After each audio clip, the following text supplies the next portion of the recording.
I think I just discovered a problem up here, but I think I might know how to fix it.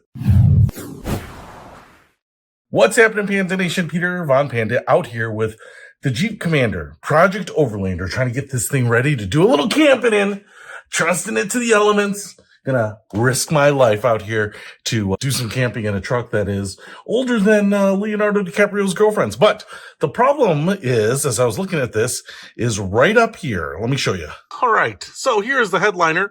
I was just cleaning it up a little bit, and I realized something. So in the back here, the second row, we have these skylights, these command view skylights. I always hate skylights. I hate moonroofs. You've heard me complain about these before, and I just feel like they don't really give you a convertible-like feeling, and yet they are always problematic. They leak sometimes. They will bake you in the sun other times.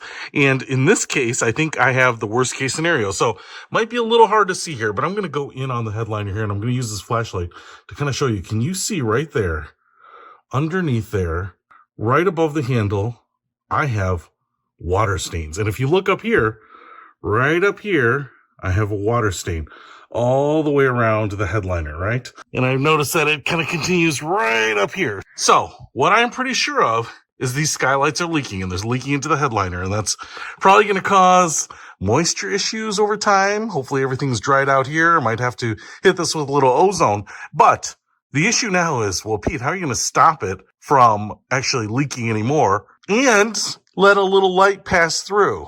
If I put a rooftop tent on here, the light passing through is probably not going to be the biggest issue. But here is how I'm going to try to solve this. All right, up here, sunroofs on the second row of this car. There are a couple things that I wanted to do here. Obviously, we have the sunroof, and it is bonded in here somehow. I could probably have a company like Safelite actually pull them out and fix them. There might be a drain somewhere, because I see a lot of places water could collect, and I don't know where it would drain to, but I'm assuming maybe out to the sills or something like that. So if I really wanted to fix this, I could probably remount them, fix the drains. But what did I tell you about this Project Overlander? Cheap. Cheap, cheap, cheap. That's the issue. The other thing that I wanted to mention here is that this hump, as it comes up here to rise to this elevated part of the roof, we have tons of rock chips. Almost more rock chips up here than on that front leading edge of the roof. I'm actually really surprised about that. Until I get up here, I didn't really realize that. So what I want to do here is really just take these windows out of the equation. I actually have some round weather stripping here. I think this is only like 1/8 of an inch. I was just kind of trying to eyeball it. It's not that big, maybe 1/4 inch would have been a little better. I could jam it in there, but I can run it around a couple of times. I want to fill this gap so that there's a little bit of material here. And then I just got myself some more of this 3M vinyl wrap for cars.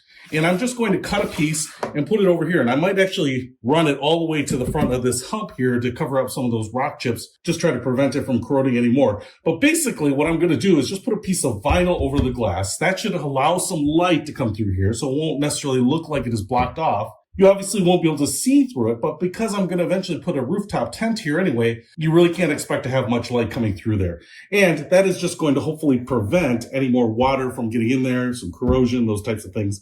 And because rain, sleet, hail, heat, cold might actually tear the vinyl where it's not supported, that's why I'm putting these little rubber gaskets in here just to kind of build that up. And everything about this would be reversible. You can take off the vinyl, take out those rubber gaskets. I'm not going to glue them in or anything. So that's the plan here. I've already cleaned up everything, so it should stick next to it. I don't really care how it looks because no one's going to really be up here, but you actually might see the white up here. And so it's going to be truly a Panda car. All right, let's get to it.